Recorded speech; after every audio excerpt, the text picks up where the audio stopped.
On dit Baruch Hashem pour... merci beaucoup. On dit Baruch Hashem pour ce Shabbat.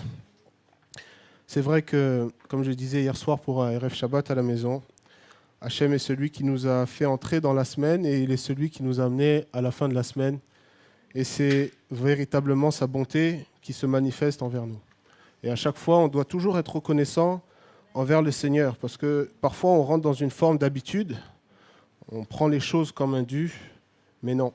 Si nous sommes là, c'est véritablement par la miséricorde et la bonté d'Hachem, et on doit être reconnaissant. Amen. Alors je vais prier avant de commencer. Avinu Malkeinu, notre Père, notre Roi, nous voulons te bénir pour ce Shabbat que tu nous accordes. Oui Seigneur, c'est un Shabbat supplémentaire, un Shabbat qui nous rapproche de la Géoula, de la rédemption, et nous sommes reconnaissants parce que tu nous permets d'être là pour un but bien particulier, comme tu as choisi Pinchas pour un but bien particulier.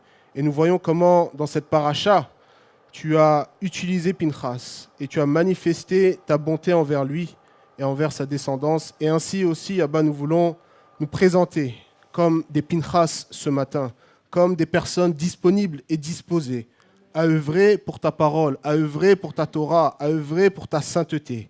Que seul ton nom soit glorifié au milieu de nous ce matin et que ta bénédiction soit sur tous ceux qui nous regardent en distanciel, tous ceux qui sont peut-être dans la faiblesse, dans les difficultés.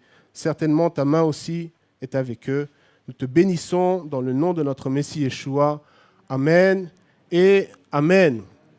Alors, on est aujourd'hui dans Parashat Pinchas, comme cela a été lu tout à l'heure, une paracha qui est très très riche et qui porte le nom d'une personne dont on va un petit peu étudier aujourd'hui, voir un petit peu qui était Pinchas et comment la vie, les actions, les actes de Pinchas peuvent nous impacter, nous qui sommes là aujourd'hui.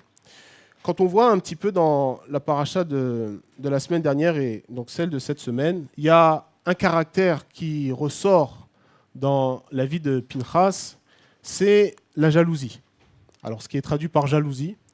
Donc, je vous pose la question suivante ce matin. Quelle est la source de votre jalousie ? Quelle est la source de votre jalousie ? Et en introduction, j'aimerais poser la question suivante, une question qui est très très importante et je demanderai véritablement la concentration de tout à chacun ici présent. Et la question est la suivante, à la fois pour les hommes et à la fois pour les femmes. Je dis donc, es-tu ou êtes-vous un homme, une femme, jaloux ou jalouse ? Tout le monde a dit oui. Alors on ne sait pas si c'est une bonne jalousie, si c'est une mauvaise jalousie. Je sais qu'il y a beaucoup d'hommes mariés, de femmes mariées ici. Alors je ne sais pas si votre mari, si votre femme est jalouse ou jaloux. Mais donc, je vous pose la question ce matin. Et en préparant cette paracha, je me suis dit, tiens, je vais regarder dans le dictionnaire pour voir quelle est la définition de jalousie. Comme je dis souvent, parfois on emploie des termes, on ne connaît pas vraiment la définition, et c'est toujours intéressant de jeter un petit coup d'œil dans le dictionnaire pour voir quelle est la signification du mot. Et donc, dans jalousie, moi, je n'ai pas été bien loin, j'ai été voir chez Larousse.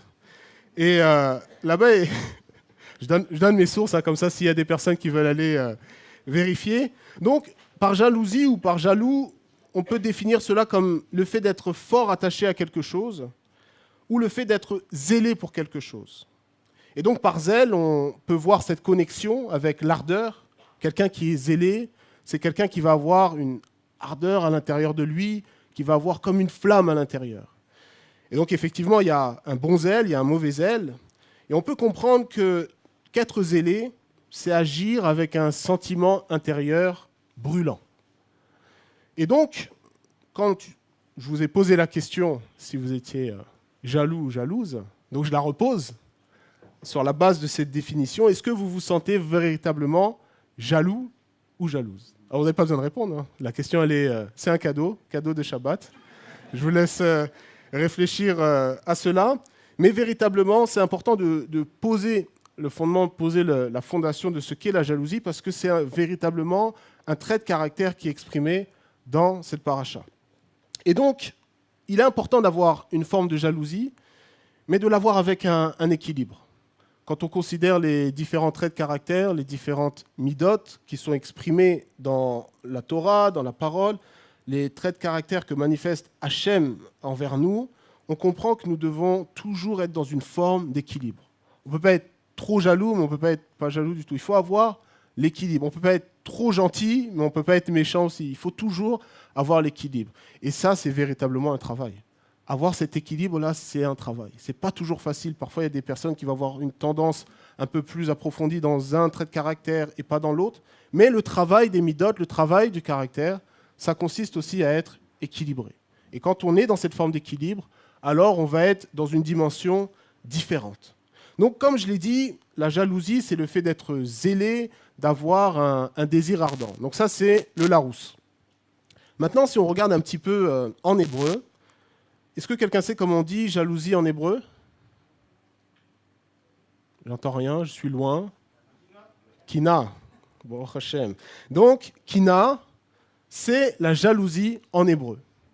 D'ailleurs, on le voit dans la paracha de cette semaine, la racine de kina, qui est le kouf, nun et le aleph, on le voit en fait à plusieurs reprises, et ça sera, on le verra en profondeur vers la fin de l'enseignement, comment cette notion de jalousie ou de zèle, je dirais, est manifestée. Mais la première fois que ce mot kina apparaît dans la Torah, c'est dans un contexte bien particulier, et c'est pour ça que j'ai introduit en posant la question à la fois aux hommes et à la fois aux femmes. Quand on regarde dans Nombre 5, Nombre chapitre 5 au verset 14, là-bas, il est question d'un esprit de jalousie, et c'est la première fois que le mot kina, je précise bien le mot qui n'a pas la racine, mais le mot kina apparaît là-bas pour la première fois. Et je vais lire ce verset, Nombre 5, verset 14. Il dit comme ça, « Mais qu'un esprit de jalousie se soit emparé de lui et qu'il soupçonne sa femme, effectivement déshonorée, ou qu'un esprit de jalousie se soit emparé de lui et qu'il soupçonne sa femme, bien qu'elle n'ait point subi le déshonneur. » Donc on connaît le contexte. On voit ici un homme qui est dans le soupçon vis-à-vis de sa femme. Donc la première fois que le terme kina est employé, c'est dans un contexte de couple, dans un contexte de relation homme-femme. Et c'est très très intéressant, parce que souvent, alors je ne sais pas si on peut faire le lien directement, en tout cas moi je le fais, on voit souvent que dans les couples, alors pas toujours, mais il peut avoir ces problèmes de jalousie. Et quand j'ai découvert ça, je dis, ben voilà, la Torah elle nous explique pourquoi il y a toujours, souvent en tout cas, des problèmes de jalousie dans le couple. Là, la première fois que ce terme-là apparaît, c'est ici, c'est dans ce contexte-là. Et associé à kina, donc il y a l'adjectif donc kana, qu'on connaît bien et qu'on a lu tout à l'heure dans les 10 paroles, qu'on retrouve dans Exode 20 au verset 5, là-bas, c'est Hachem qui parle. Hachem se décrit comme étant un Dieu jaloux. Il dit El Kana. Il dit El Kana. C'est lui qui parle, ce n'est pas un homme qui fait une description d'Hachem, mais c'est lui qui se présente comme étant El Kana. Dans Exode 20, verset 5, il dit « Tu ne te prosterneras point devant elles et tu ne les adoreras point, car moi, l'Éternel ton Dieu, je suis un Dieu jaloux. » El Kana, qui poursuit le crime des pères sur les enfants jusqu'à la 3e et à la 4e génération pour ceux qui m'offensent. Donc, Kana est associé d'une certaine façon à Hachem. Et donc, un verset qui illustre un petit peu cette dimension de Kina et de Kana, c'est dans les psaumes, dans le psaume 69, si vous voulez regarder avec moi, le psaume 69, versets 9 et 10. Là-bas, le psalmiste nous parle de ce zèle, de cette jalousie, de cette Kina qui véritablement le dévore. Il dit « Je suis devenu un étranger pour mes frères, un inconnu pour les fils de ma mère, parce que le zèle pour ta maison me dévore. » Il dit bien « le zèle pour ta maison », ou littéralement en hébreu, il dit « le zèle de ta maison ». Littéralement, c'est ce qu'il dit, c'est le zèle de ta maison qui me dévore. Et ici, le mot dévore, ou je ne sais pas comment c'est traduit dans vos Bibles, on peut le comprendre de la façon suivante, comme un peu, vous savez, des fois, vous avez, si vous prenez une pièce qui va être en métal, vous la laissez dans un environnement, ça peut être près de la mer, ou etc., il va avoir ce qu'on appelle de la corrosion. Et la corrosion, en fait, va venir manger, dévorer au fur et à mesure cette pièce métallique, Il peut avoir, en fonction des matériaux, il peut avoir de la rouille. Alors en français, on dit « tiens, ça a rouillé », même si la rouille ne s'applique pas forcément à tous les matériaux, mais la corrosion va venir comme grignoter d'une certaine façon la pièce en question. Et là, c'est un peu la compréhension qu'on peut avoir vis-à-vis de ce zèle ou de cette kina. Le psalmiste dit « cette kina-là, elle rentre de plus en plus à l'intérieur de moi, elle grappille, elle prend du terrain au fur et à mesure à l'intérieur de moi ». Mais il ne le dit pas nécessairement dans un sens mauvais, c'est dans un sens positif. Ça veut dire que quand on a ce zèle pour Hachem, ce zèle pour la Torah, ce zèle pour les mitzvot, ce zèle-là, il doit rentrer au fur et à mesure à l'intérieur de nous. Il ne doit pas trouver de blocage, il ne doit pas trouver d'obstacle, mais au fur et à mesure, il doit rentrer. Et plus il rentre, plus il s'empare de nous. Plus il rentre, plus il va nous contrôler. Un peu à l'image de Pinchas. Si Pinchas a agi de la sorte, comme on va le voir, c'est parce que ce zèle était à l'intérieur de lui. Il n'était pas à l'extérieur de lui, il n'était pas dans son voisin, dans son prochain, mais était bien à l'intérieur de son cœur. Et donc, comme je l'ai dit, la kina, elle est véritablement un trait de caractère important. Il y a aussi un autre mot en hébreu qui est connecté, qui a une certaine proximité avec ce mot-là, c'est le mot kinyan. Kinyan, ça veut dire en fait l'acquisition. Et quand on regarde le point commun qui existe entre kina et kinyan, c'est les racines kouf et nun. Et ce qui est intéressant, c'est que du coup, on voit comment dans la jalousie, il y a un peu, ou dans le zèle, il y a cette notion de possession. Et souvent, quand on est, que ce soit positif ou négatif, souvent il y a une dimension de possession. Un homme qui va être jaloux, si je prends vraiment un exemple, vous m'excuserez messieurs, je prends souvent l'exemple des hommes, non pas que je jette la pierre sur les hommes, les femmes aussi, hein, les hommes et les femmes, comme ça il n'y a pas de jaloux. Et donc, et donc, j'ai perdu le fil. Et donc la possession, l'idée de posséder, l'idée d'acquérir, c'est connecté un petit peu à cette notion de jalousie. Vous vous posez la question, mais pourquoi tu nous parles de tout ça ? Tout simplement parce que ça va nous aider à avoir une compréhension dans la paracha et dans la paracha de la semaine dernière, pourquoi Hachem a agi de cette façon vis-à-vis d'Israël et aussi pourquoi Pinchas a agi de cette façon. Et la première fois que ce mot, juste pour information, je vous donne la référence, la première fois que kinyan est employé dans la Torah, c'est dans Bereshit, dans Genèse 31, au verset 18. On retrouve là-bas kinyan qui a donc, comme je l'ai dit, une racine, qui partage une racine en commun avec kina, le kouf et le nun, mais la racine de kinyan, c'est kouf, de kina, pardon, kouf, nun et he. Donc voilà ce qu'on peut voir en introduction, ce lien qui existe entre la jalousie et la possession, entre le zèle et la possession. Et donc si on regarde ensemble dans la paracha, allons ensemble dans Bamidbar, chapitre 25, versets 10 à 12. Bamidbar, c'est-à-dire nombre, au chapitre 25, versets 10 à 12. Et l'Éternel parla à Moïse disant, Pinchas, fils d'Éléazar, fils d'Aaron, le sacrificateur, a détourné mon courroux de dessus les fils d'Israël, étant jaloux de ma jalousie au milieu d'eux, de sorte que je ne consumasse pas les fils d'Israël dans ma jalousie. C'est pourquoi, dit, voici, je lui donne mon alliance de paix.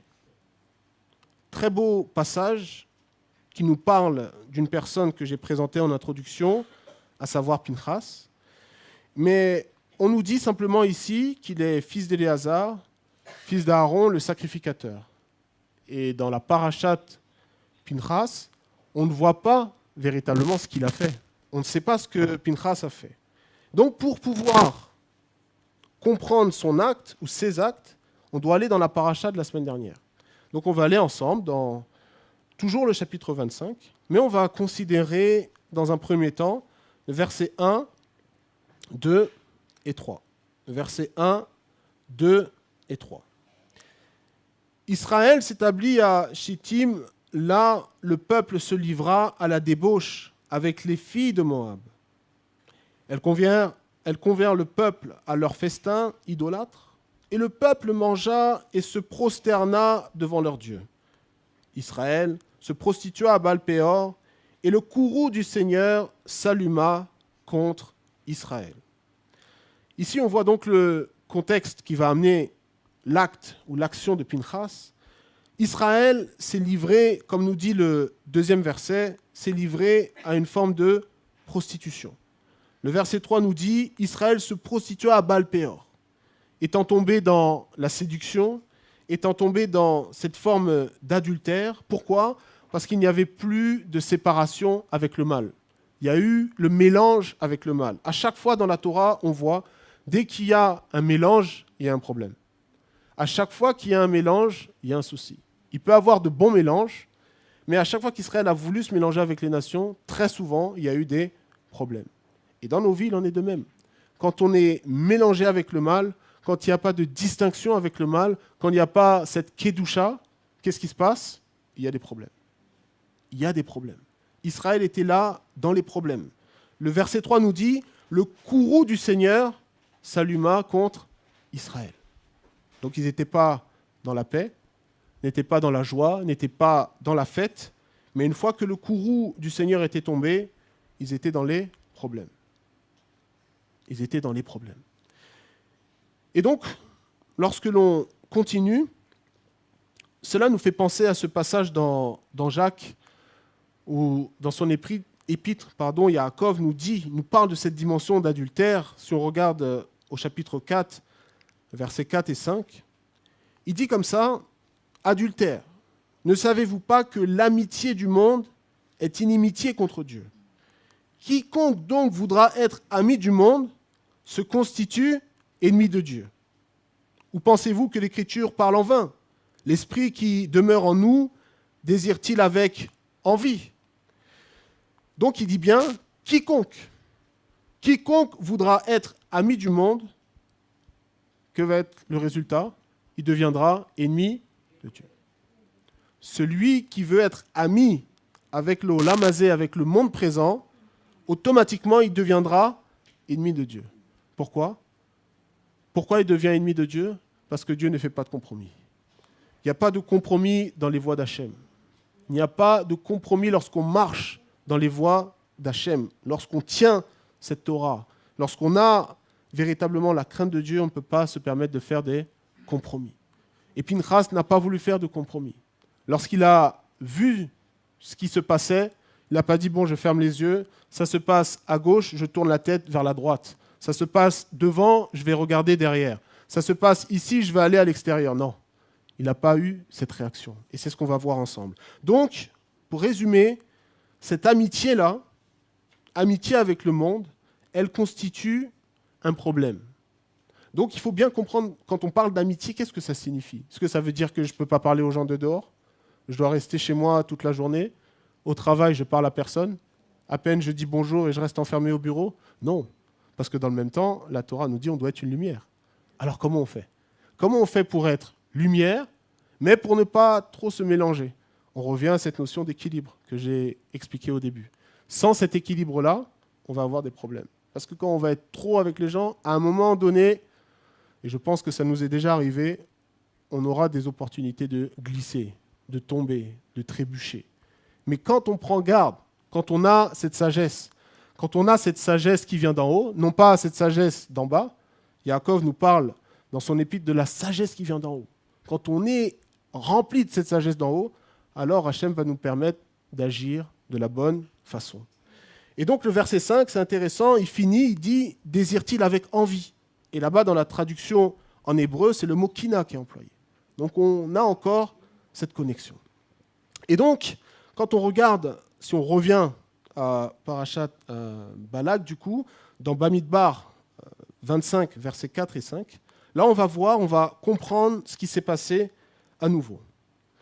Il nous dit au verset 4, donc Nombre, chapitre 25, verset 4 et le verset 5. Et le Seigneur dit à Moïse, « Prends tous les chefs du peuple et fais-les prendre au nom du Seigneur à la face du soleil pour que la colère divine se détourne d'Israël. » Et Moïse dit aux juges d'Israël, « Que chacun de vous immole ceux des siens qui se sont livrés à Baal Péor. Voilà la parole qu'a reçue Moshe suite à cette situation qui avait lieu au sein d'Israël, suite à l'adultère, suite à la débauche qui s'était passée au sein d'Israël. L'Éternel dit à Moshe, il faut que les juges d'Israël, d'une certaine façon, prennent leurs responsabilités. Il faut qu'ils prennent leurs responsabilités. Et quelle est l'action qui est demandée ? Chacun de vous doit immoler ceux des siens. Des siens. Ça veut dire peut-être qu'il y en a un, il avait son frère, un voisin proche, un cousin. Ici, la Torah, elle ne fait pas de distinction. La personne a voulu marcher dans les voies des idoles, marcher dans la avoda zara, dans l'idolâtrie, alors automatiquement, elle s'exclut de cette promesse divine, elle s'exclut de la bénédiction, elle s'exclut de la sainteté d'Hachem. Et lorsqu'on s'exclut, alors on est en dehors. C'est pourquoi nous devons prendre garde aussi. Prendre garde à toujours rester au centre des mitzvot. Que les mitzvot, les commandements, cette parole divine soit toujours au centre de notre vie, soit toujours au centre de notre cœur. Et ainsi, nous aurons toujours la bénédiction. Pinchas, lui, il était dans la bénédiction. Il n'était pas dans le jugement. Cette parole ne le concerne pas. Pourquoi ? Parce qu'il était dans la sainteté. En tant que Cohen, fils de Cohen, il était dans la sainteté. Mais on voit dans les versets qui suivent comment la situation va changer. Au verset 6, toujours chapitre 25, verset 6. Cependant, quelqu'un des Israélites s'avança, amenant parmi ses frères la Madianite. À la vue de Moïse, à la vue de toute la communauté des enfants d'Israël qui pleuraient au seuil de la tente d'assignation. Donc là, on nous parle de quelqu'un, on ne nous précise pas son nom, on ne connaît pas son identité, on ne sait pas d'où il vient exactement. Ici, dans le verset, on nous dit quelqu'un des Israélites s'avança, amenant parmi ses frères la Madianite. Donc il a amené une femme étrangère. Et là, c'est intéressant le langage qu'emploie la Torah en disant à la vue de Moïse, on pourrait dire aux yeux de Moshe, devant les yeux de Moshe, devant les yeux de toute la communauté des enfants d'Israël, de l'Éda d'Israël. Cet homme-là n'a pas eu peur. Cet homme-là n'a pas eu peur de l'acte qu'il était en train de faire, de cette personne qu'il était en train d'emmener au milieu du camp d'Israël. On peut comprendre qu'il n'avait pas la crainte. Il n'avait pas cette crainte dans le cœur. Et malgré le fait que les personnes étaient en train de pleurer, c'est ce que nous dit la fin du verset, même les pleurs, les cris de la communauté n'ont pas touché son cœur. Qu'est-ce qu'on peut comprendre ? Il avait un cœur endurci. Il avait un cœur dur. Il avait un cœur fermé.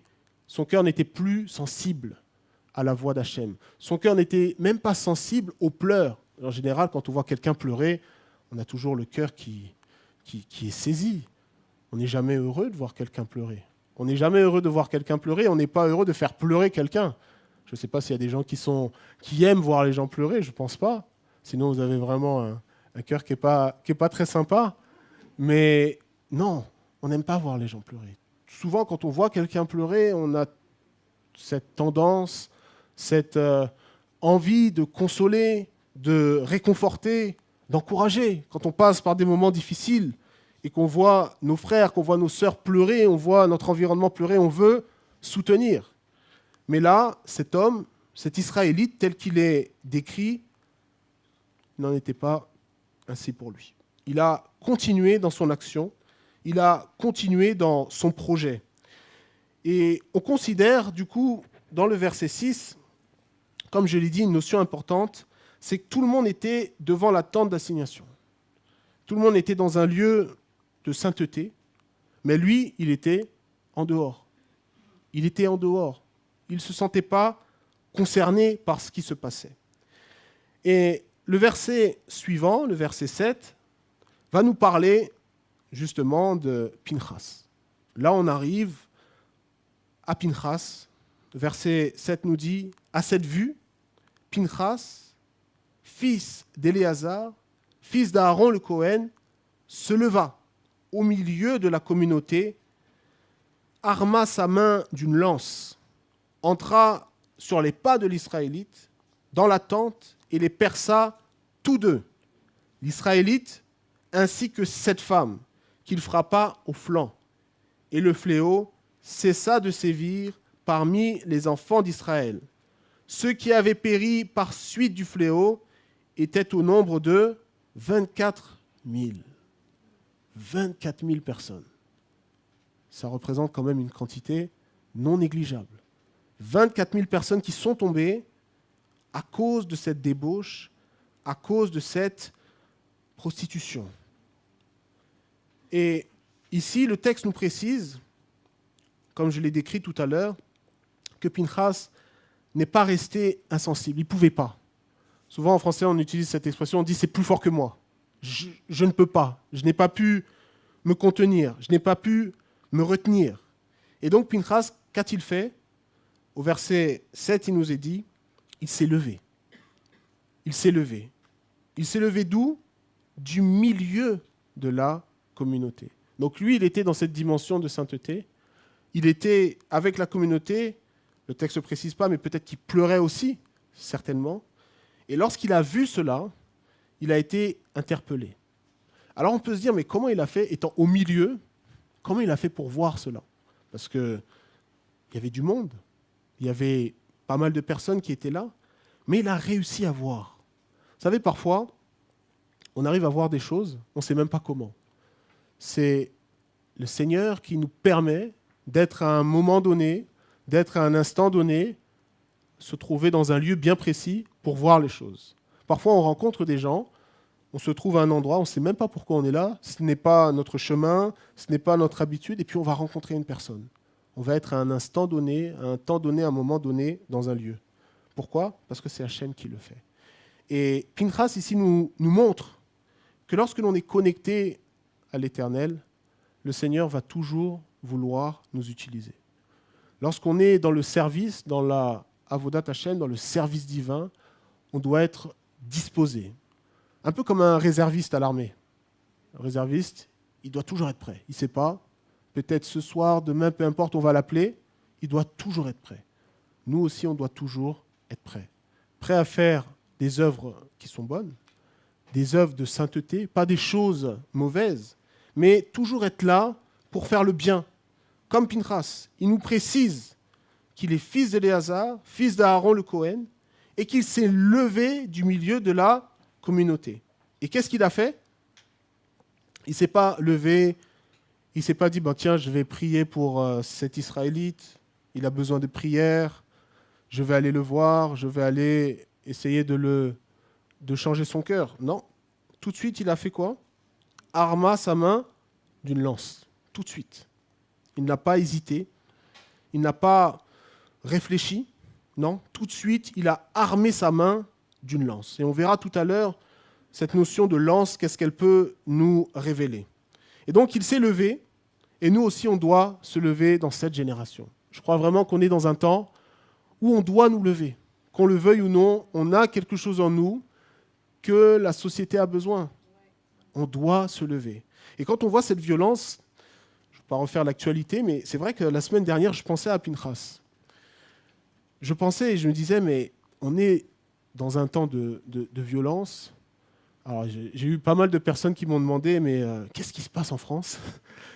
Parce que vous savez, parfois les journaux à l'étranger, les médias à l'étranger, ils mettent toujours un peu plus. Donc les gens, ils ont peur, ils pensent que c'est le chaos en France. Bon, je ne dis pas que c'était bien ce qui s'est passé ou qu'il n'y avait rien, mais c'était le chaos. Mais là, Pinchas, il a fait une forme de violence, mais il a fait une violence pour la sainteté.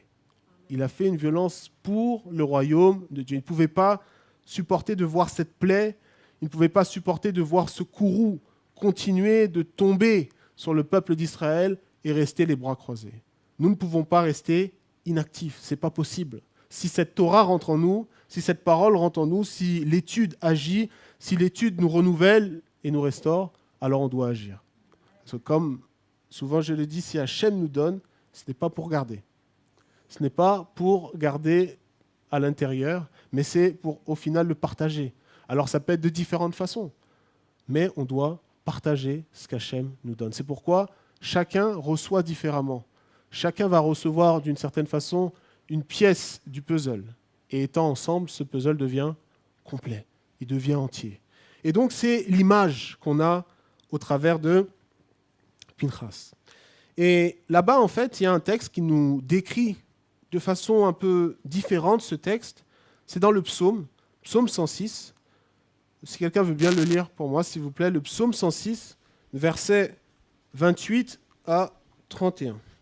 Psaume 106, au verset 28 jusqu'au verset 31. S'il y a un volontaire qui a ce zèle, qui a cette kina pour Hachem, il peut lire. Psaume 106, versets 28 à 31, c'est le verset qui commence, qui dit « Ils se prostituèrent à Baal-Péor ».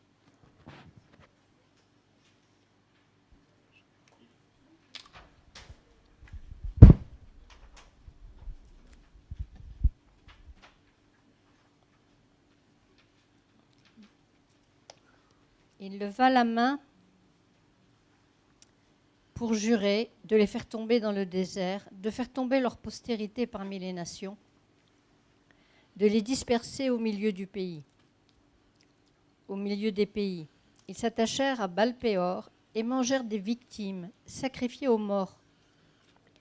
Ils irritèrent l'Éternel par leurs actions, et une plaie fit irruption parmi eux.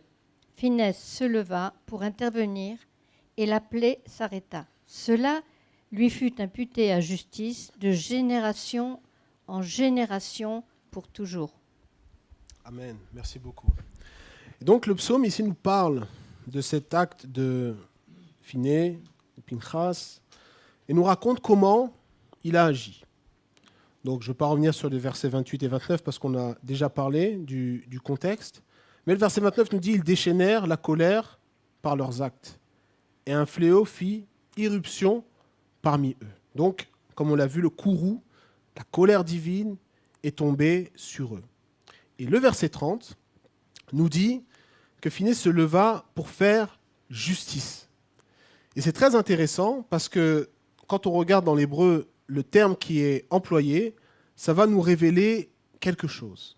Donc il s'est levé pour faire justice, et cette action a permis d'arrêter le fléau.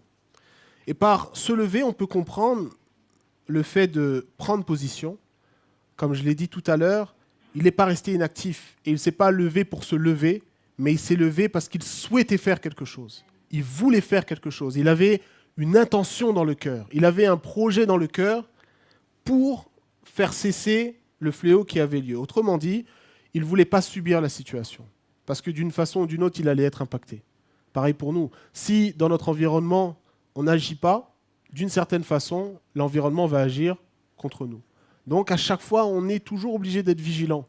On est toujours obligé d'être dans cette pensée de veiller. Donc lui, il s'est levé, donc il a pris position.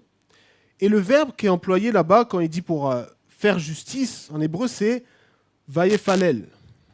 Vayefalel, qui a pour racine la lettre P, lamed et lamed. Et ça partage la même racine qu'un mot qu'on connaît très bien, c'est le mot prière, tfila. C'est la même racine que le mot tfila. Et donc au mot tfila, on a ce verbe qui est rattaché, c'est le hitpalel. Et donc, quelle est la pensée qu'on peut voir? C'est que d'une certaine façon, lorsqu'il s'est levé pour faire justice, il a comme prié d'une certaine façon. Ça veut dire qu'avant de faire son action, il était dans une attitude de prière. Prière au sens où il était connecté à Hachem. Il était connecté à Hachem. Il n'a pas agi pour lui-même, il n'a pas agi pour sa propre gloire, il n'a pas agi pour son propre nom, mais il a agi pour Hachem. Et c'est là toute la différence. Parfois, on peut agir. On peut faire des actions qui, d'un point de vue extérieur, semblent très bien, très nobles, très sages, mais si à l'intérieur, la kavana, l'attitude de cœur n'est pas bonne, alors c'est pas bon. Donc, Pinchas ici nous donne une leçon. Il nous dit, si tu souhaites œuvrer pour Hachem, si tu souhaites être dans la avodat Hachem, Ton cœur doit être connecté à Hachem. Et c'est ce qui va faire la différence. Donc, d'une certaine façon, il a comme été dans cette attitude de prière. Quand on considère ce verbe, les hitpalel, on peut voir l'idée de prier, mais pas seulement prier, prier de façon active, c'est-à-dire se juger ou se jauger en fait. Quand on prie, on doit toujours avoir une attitude de se jauger par rapport à quelque chose. Et ce quelque chose, c'est quoi? C'est la volonté d'Hachem. C'est pourquoi dans les Écritures, il nous dit, si nous prions selon sa volonté, il nous écoute. Si je m'évalue, si je me jauge par rapport à la volonté d'Hachem, alors il va m'écouter. Mais si je prie par rapport à ma volonté, il n'y aura rien du tout. J'aurai beau crier, faire du bruit, sauter, tomber, peu importe. On l'a vu avec le prophète Élie, quand c'est les prophètes de Baal qui sont dans l'idolâtrie. Ils ont essayé, ils ont crié, ils ont fait toutes sortes de choses. Il ne s'est rien passé. Mais Élie, qui est un homme de Dieu, qui est connecté à Hachem, il s'est passé quelque chose. Pinchas, qui est connecté à Hachem, Pinchas, qui est dans la Avodat Hachem, il s'est passé quelque chose. Et je dirais même plus, non seulement il s'est passé, mais lui, il a fait pour que quelque chose se passe. Je ne sais pas si vous voyez la différence. La prière, oui, mais une prière active. Il n'a pas prié pour se cacher, il n'a pas prié pour dire, bon, moi je prie, et puis je reste dans mon coin, c'est Dieu qui fait la suite. Non, il avait véritablement une volonté d'agir. La Torah est toujours tournée vers l'action, pas la réflexion. L'hébreu est tourné vers l'action, la Torah est tournée vers l'action, vers les actes. Et ça, c'est très, très important. Et là-bas, les sages nous disent dans Pirkei Avot, si on regarde le Pirkei Avot, le 2e chapitre et le 5e verset, il nous dit comme ça, « Il avait coutume de dire, un sot ne saurait craindre la faute et un ignorant ne saurait être pieux. Un timide ne saurait accéder à la connaissance et un irascible ne saurait enseigner. Et celui qui est trop occupé au commerce ne saurait acquérir la sagesse. Et là où il n'y a pas d'homme, efforce-toi d'être un homme. » Là où il n'y a pas d'homme, tu dois être un homme. Là où il n'y a pas de sage, toi, sois un sage. Ne sois pas là à te plaindre et dire non, il n'y a pas de sage. Ne sois pas là à te plaindre et à dire oh, il n'y a pas telle et telle chose. Mais toi, œuvre pour faire la chose. Voilà ce que les Chachamim nous enseignent et ce qu'on retient au travers de Pinchas. Pinchas n'a pas dit je suis tout seul, il n'y a personne avec moi, je ne peux rien faire. Non, il a agi. Il a agi. Donc j'accentue vraiment sur cette notion de l'action. On doit agir.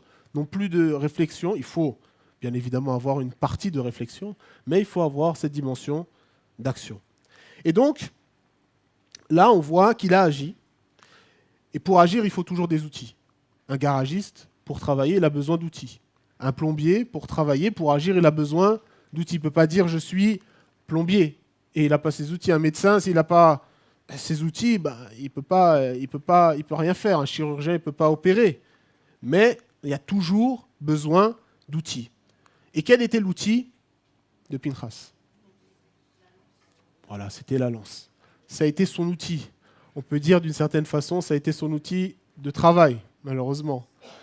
Mais il a pris cette lance-là, et quand on retourne dans chapitre 25, dans Nombre 25 au verset 7, on voit qu'il a armé sa main, le texte dit comme ça dans cette traduction, il arma sa main d'une lance.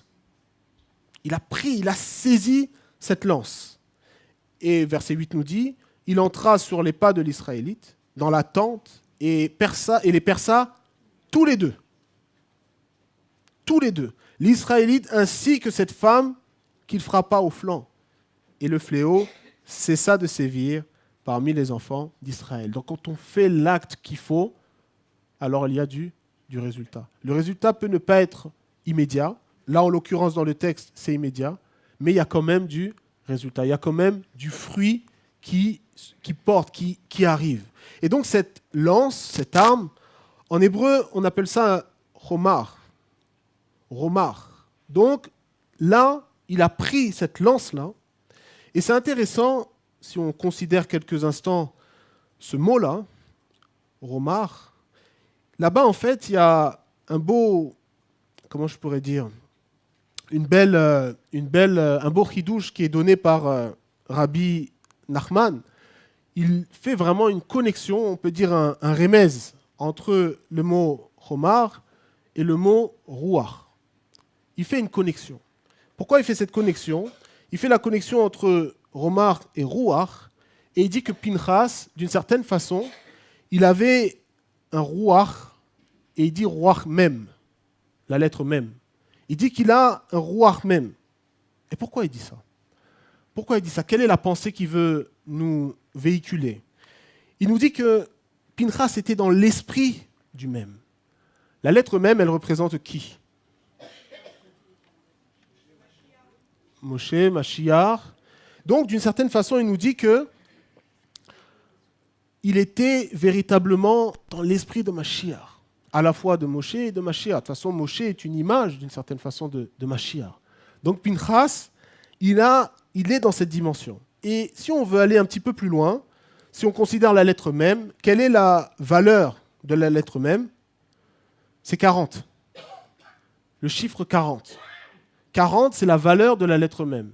Et quand on considère les Écritures, souvent, qu'est-ce qui est associé au chiffre 40? C'est cette notion de transition, cette notion de passage, cette notion de changement. Combien de temps Israël est resté dans le désert? 40 ans. Donc ils sont passés de l'Égypte à Canaan, ça a pris 40 ans. Ensuite, si on considère Mashiach, combien de temps il a jeûné? 40 jours. Donc il y a eu un temps avant le jeûne et un temps après le jeûne. Combien de temps Moshe est resté sur la montagne? 40 jours. Donc encore on voit qu'il y a cette notion de transition, cette notion de passage. Et donc, Pinchas, il a cet esprit du même. On voit donc qu'au travers de son action, il va amener le changement. Il va amener une forme de transition, il va amener une forme de passage. Il va avoir la situation avant son acte où Israël est sous le courroux d'Hachem, la colère d'Hachem est en train de tomber, et après son acte, la colère a cessé. Donc on voit, parce qu'il est véritablement dans l'esprit de Mashiach, il est, on va dire, dans l'esprit de Moshe, alors il a pu faire ce changement. Quand on marche véritablement avec la pensée de Mashiach, quand on est dans cette pensée véritablement messianique, alors on peut aussi créer le changement. Et le premier changement, il intervient où? En nous. Le premier changement, il doit intervenir à l'intérieur de nous. S'il n'y a pas de changement en moi, je ne peux pas créer du changement. S'il n'y a pas de changement à l'intérieur de mon cœur, je ne peux pas être un instrument de changement. Comment pourrais-je parler à une personne, essayer de l'influencer à changer si moi-même je suis bloqué, si moi-même je suis dans les chaînes, si moi-même je suis dans les problèmes? Non, je dois travailler sur moi, et ce travail sur moi, il va avoir une dimension positive pour ceux qui sont autour de moi. Donc, on voit que Pinchas a été un instrument du changement, une transition, quelqu'un qui voulait amener une situation différente. Comme je l'ai dit, il ne souhaitait plus subir, il voulait véritablement un changement. Et je pense que c'est la volonté de chacun. Nous voulons du changement dans nos vies, peut-être dans nos familles, etc. Mais on veut voir du changement. Alors qu'Hachem puisse véritablement nous utiliser comme Pinchas et faire de nous des instruments de changement, des instruments qui vont impacter, des instruments qui vont véritablement amener la bénédiction. Et si maintenant on considère la paracha de cette semaine, puisque jusqu'à présent je n'ai pas en fait touché la paracha de cette semaine, si on regarde ensemble au verset 11, donc toujours Bamidbar au verset 11, là on va voir comment Hachem parle de Pinchas. Là, c'est lui qui directement fait une déclaration, on va dire, ou qui présente d'une certaine façon Pinchas. Si on regarde ensemble le verset 11. Pinchas, fils d'Éléazar, fils d'Aaron, le Cohen, a détourné ma colère de dessus les enfants d'Israël, en se montrant jaloux de ma cause au milieu d'eux, en sorte que je n'ai pas anéanti les enfants d'Israël dans mon indignation. Donc là, c'est Hachem qui parle et qui dit que Pinchas a réussi à faire quand même quelque chose d'assez fort. Pinchas a réussi à détourner la colère divine. Au travers de son acte, il a réussi à impacter la terre d'une certaine façon, mais aussi le ciel. Il a réussi à détourner la colère d'Hachem. Et ce mot-là qui est employé pour dire détourner, la racine c'est chouv. D'une certaine façon, il a permis à cette colère de faire demi-tour. C'est quand même très fort. C'est quand même très très fort. Cette colère est retournée d'où elle venait. Pourquoi ? Parce que cet homme-là s'est tenu et il a agi. Donc je répète encore une fois, l'action, c'est très très important. S'il fallait retenir une chose, bon, il y aura d'autres choses, hein, c'est pas fini, mais s'il fallait retenir une chose, l'action. Soyons véritablement actifs. Et donc, qu'est-ce que l'on comprend ? On comprend qu'il a permis que cette colère soit détournée, mais aussi, on voit comment il a agi avec un ingrédient très particulier. Je vous ai posé la question au début, quelle est la source ou quelle est la racine de votre jalousie ? En introduction, j'ai parlé de la jalousie et on va comprendre pourquoi on a parlé de cette façon de la jalousie. Donc, si on reprend le verset 11, à la fin du verset 11, je vais reprendre tout le verset. Donc, Pinchas, fils d'Éléazar, fils d'Aaron, le Cohen, a détourné ma colère de dessus les enfants d'Israël en se montrant jaloux de ma cause au milieu d'eux, en sorte que je n'ai pas anéanti les enfants d'Israël dans mon indignation. Alors, je ne vais pas entrer dans le détail, mais ici, ce que l'on peut comprendre, alors c'est traduit par en se montrant jaloux de ma cause, mais en réalité, comment on peut le comprendre ? Il a été zélé de mon zèle. Hachem qui parle, qui dit, il a été zélé de mon zèle. Ça veut dire qu'en nous, on a un potentiel d'être zélé, d'avoir une bonne jalousie, mais on peut bien l'utiliser ou mal l'utiliser, comme je l'ai dit au début.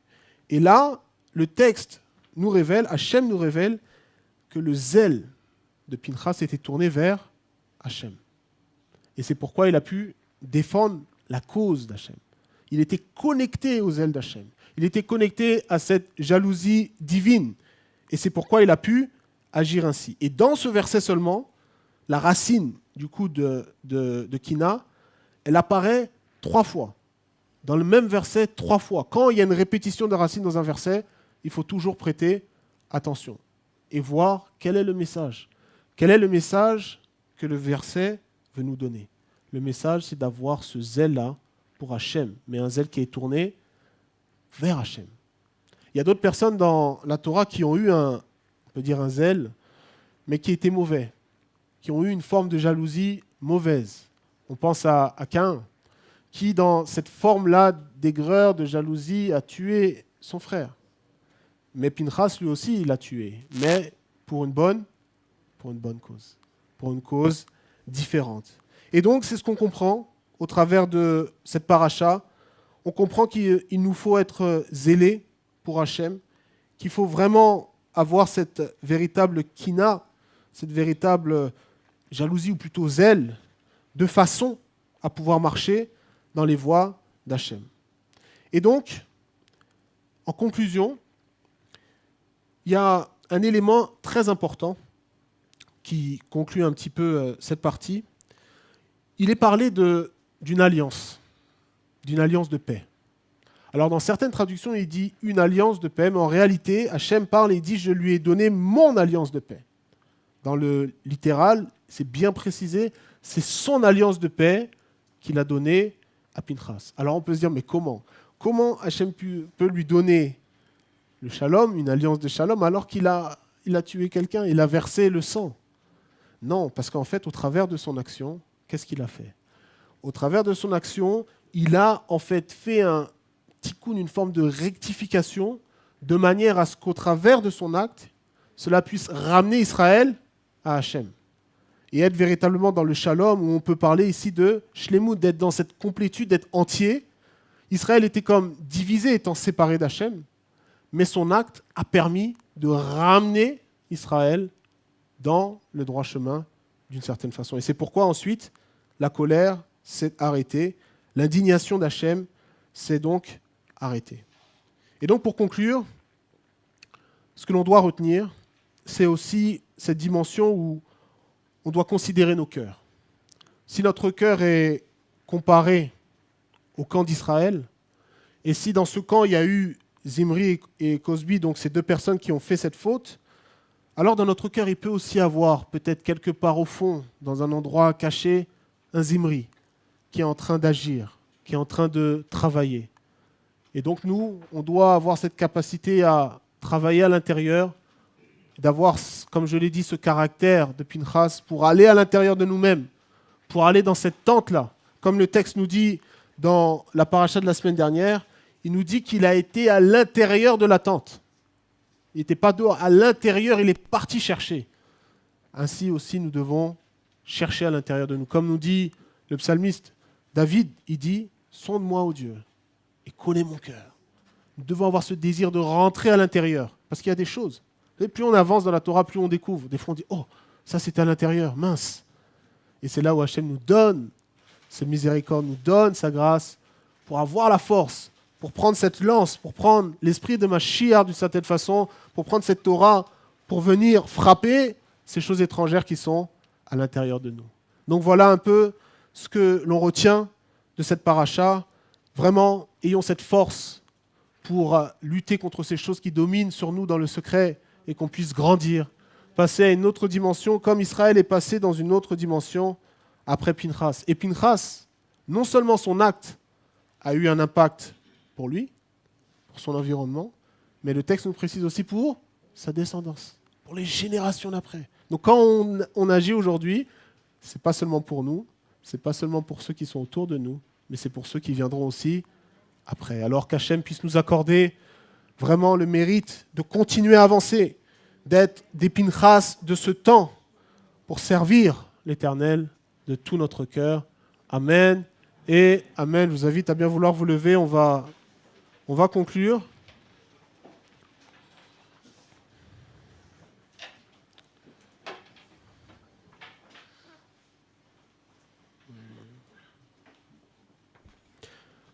Avinu Malkeinu, nous voulons te remercier et te bénir pour ce Shabbat que tu nous as accordé. Oui, nous comprenons que tu as pris plaisir en Pinchas, parce qu'il a agi pour ta sainteté. Il n'a pas agi pour lui-même, mais il a agi pour toi. Il a agi pour ton nom, il a agi pour ton royaume.